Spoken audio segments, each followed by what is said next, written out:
Hello and welcome to Takeoff, a podcast where we dive into the trends and technologies shaping the future of aviation, automotive, and many things in between.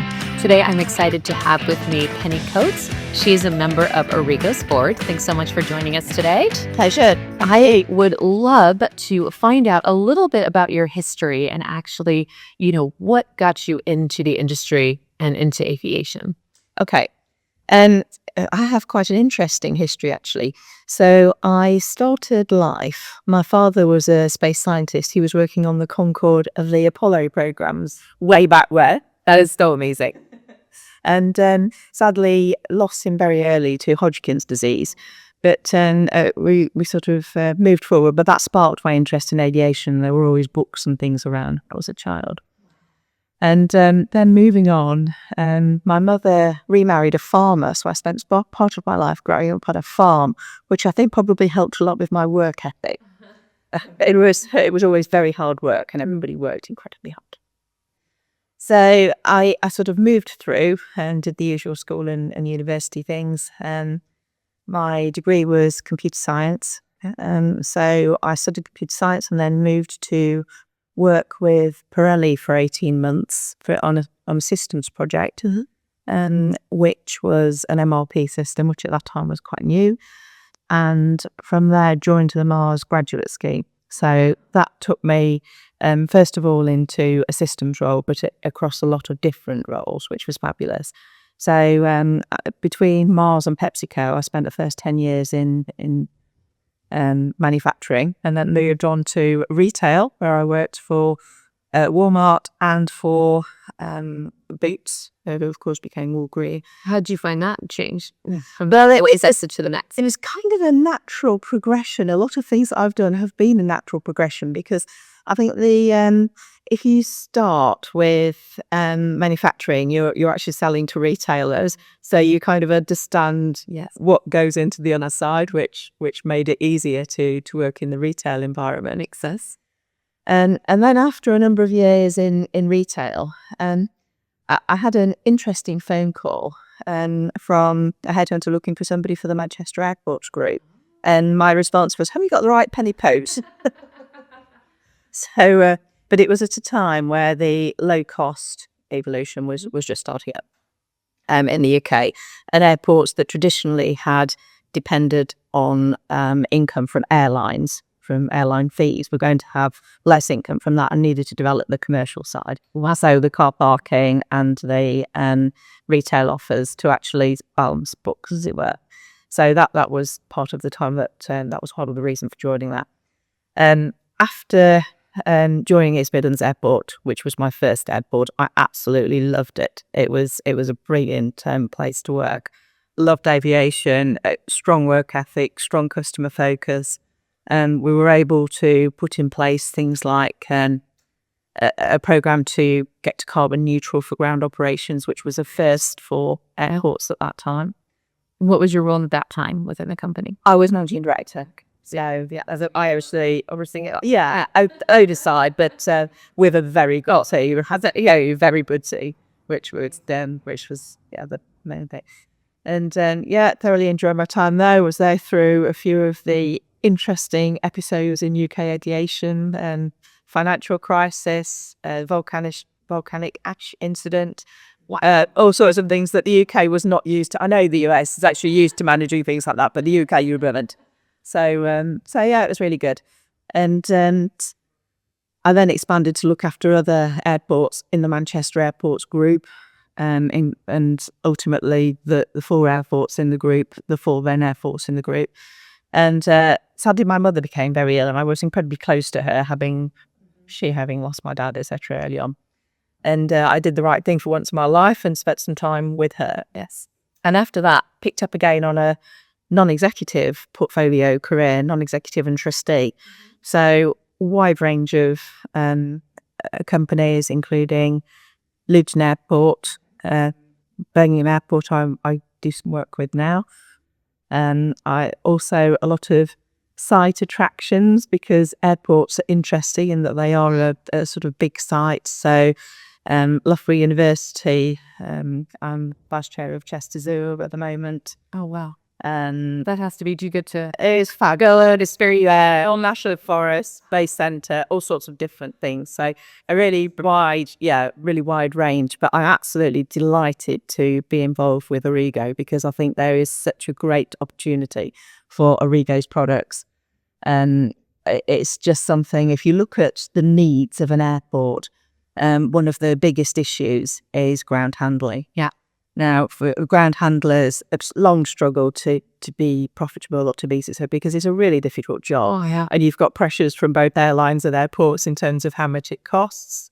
So it's something that there is definitely a need. So baggage handlers have to get up in the morning at sort of 2 a.m. or whatever it is, get there. It's a really hard physical work. Yeah. And there are so many roles in the airport that people who do that could be doing. Move into that. And so it just seems like if you can find something to automate the handling side of it, it's just such a big opportunity. 100% the stress on the worker. We always talk about that. I never before, and I almost feel so naive about it, but I often say this, I never really looked out the window at the guys on the ground. And I love to travel. You're so ready for your next destination. And then if your bag is late or if something goes wrong, you're just so internally flustered, but you don't really look at the big picture. Absolutely. Yeah, at what they have to do. Yeah, and what they have to endure, and all, especially with the weather changing and climates. It's absolutely a lot to ask of someone. Obviously being a part of all these boards, you had so much to share from your time, within the aviation space, and then of course your history before that, and all these different board positions that you take on. How do you see in working with all these different types of companies? Is there kind of one single thread that you often find yourself trying to embark some wisdom, basically? I probably say that the best thing about all of the companies I've worked with is the people, and the reason I would join a company is always about the people. So the people I work with matter, and I'm lucky enough to be in a position now where I have more choice about who I work with anyway. So the people matter most. And how did you find Origo? Then is it through people? Yes, it is actually. In fact, nearly everything I've done as a non-executive or trustee position, everything I've done has been through people that I've worked with before. That's nice. You know what you're doing. You know what we're getting into. Yeah. So I've worked with our chairman. Leicester Airport Group. Yes, there's the connection. So okay, that was how I first got to being with Amico. Okay, our chairman Burnish. Yeah, yes, and I immediately enjoyed coming here, just seeing what the opportunity was. You just see, as soon as you see the vehicles, you just know this is going to be something that can really help the aviation world. Yeah. And you said, what are the things that are sort of common threads? So I think the common threads in terms of the things I'm focused on, I do like there to be a sustainability element to the things that I do. And of course, Origo is electric vehicles, autonomous electric vehicles. So there's a huge carbon saving there. Yes. I like there to be very much a customer focus, and this satisfies a need that airports have. Yeah, and I think it's a need. We recently launched Auto Cargo, and of course, Auto Cargo for the companies, particularly at East Midlands Airport, which is very much a pure freight airport as well as a passenger airport, and you can see the need of the companies there. And the work that we're doing with UPS is hugely exciting. Yeah. Because that's a company that I do believe has a massive potential to actually embrace the products that we have and use them really well. And technology for solutions is definitely the way forward. I mean, we see AI coming into the work that we're doing at Repo, and that will continue to be important. And it's great to have such a group of geniuses that had to be developing things at a rate that other organisations aren't. Yeah. So yeah, and relatively really pleased to be part of that. The number of people versus the vehicles that we're putting out, I will say I'm very proud of. Right, it's pretty incredible when you look at the whole portfolio, especially with how we've moved through public transit into aviation and everywhere in between. I think on that, that transition is a very natural transition, and all of the lessons learned through the developments and the great successes with the sort of motor industry, putting those straight into the thinking for the new technology is brilliant, because it just makes you go so much faster because you've learned a lot of the mistakes. Yeah, exactly. We're always building, the knowledge, everything's changing. Like we said, technology moves so fast. So it's all about adapting and moving forward and changing use cases. But you have that same core platform, basically, like our autonomous drive system is through that core system that we just then develop on, whether the metal is larger or smaller based on the use case. So from our little autopod up to our massive art of cargo that we just launched, exactly. So, we really try to run the gambit and then utilize that core system, which is exciting. With the experience that you had at EMA and then different airports you've worked for and, been on the board and just been involved in, what have you been seeing over time as trends and hot button issues, that people are really focusing on tackling? Yeah, I think the trends, technology obviously offers opportunities. You've got a lot of people working together. One of the brilliant things about aviation is the people who work in it are hardworking. They care about customers. They really want to provide a great service. We're seeing aircraft that are increasingly fuel efficient, and they're less noisy, which helps an awful lot. Yeah. I think the fueling issues and the noise issues are really important to people on the ground. So improving those matters. And customer service continues to improve. And if you look at airports, I mean, I was at an event where I saw an airport through the ages recently.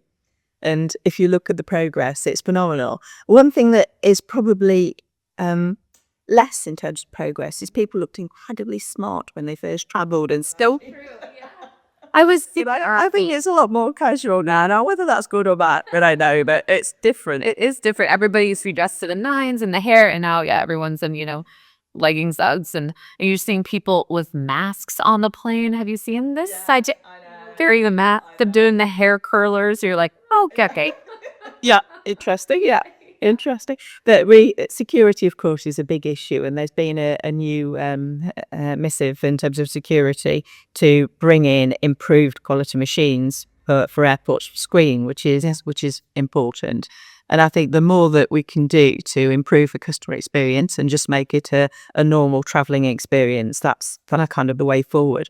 But technology plays a huge role. And again, looking at Origo's products, you can imagine an airport with Origo moving around the baggage, moving around the freight, maybe a patrol vehicle monitoring perimeters and that sort of thing, because there are a lot of things that Origo vehicles can do, which will make a massive difference as we move forward. So, the future should be right. Selling passengers, like at Birmingham Airport, where we did. Absolutely, yeah, and they had other people there. Yes, and again, so carbon reduction. You're actually moving people on electric vehicles, and with the capability ultimately to be autonomous vehicles.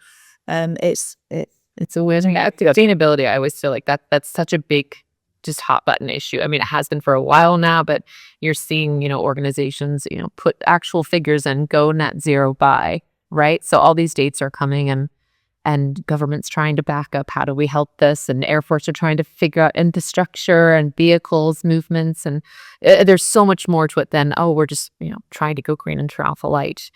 So yeah, I think people really are taking a big look at that and using technology to help. Yes, absolutely. And it's the right thing to do. I mean, it has to be balanced with economic progress as well, because we need both. I mean, it's really important that that both things continue. So it's finding a way to balance it. But you do often find that implementing green technologies ultimately is the best financial decision as well. Yeah, and the best one for us. Yeah. Right? You want to lead this planet better than we were when we were here, right? So, I always like to kind of wrap up my podcast by asking a random question. Usually it's something along the same lines of just autonomy that you've seen. and stuff that's not available yet. If there was one thing that could be autonomous or automated just to help you in your daily life, what would that be? I've had Miles say ironing. I've had another person say a robot to full on like cook, clean, like basically do all housekeeping services. I would probably like a robot. I'm actually going to go back to airports. And I think I'm just thinking about the simulation product that we have and the way that it sort of maps out the whole airport and allows our autonomous vehicles to operate within its grid. If you could actually expand that and get it to be at least conscious of all aspects of your life and of your airport, you can think, well, actually, there are an awful lot of things that can be prompted and can be done. The only thing that worries me about all this autonomy is people stopping thinking for themselves. Yes, as one of the greatness about Origo is people are innovative, they think, they solve problems, and we need to do that ourselves. I think it dumbs down the human population if we leave it all to machines. You are seeing so many things like with, Teslas, and you're supposed to keep your eyes on the road, and then as soon as people are like, this is kind of nice, I'm just gonna sit here, and then that's potentially when things happen. So people need to follow suit to keep sharp, and then to enjoy and utilize that time. I know if I could, it still is so far off, just getting in an autonomous taxi. It's only at a few places, in the States in particular. There's a couple places where you can do that. It's not normal now. And how nice would that be just to automate that journey into work and to automate, that travel just like a train, but even easier because you're leaving just from your house and it's so much simpler. So we're getting there. We're going to move the ball forward here at Origo.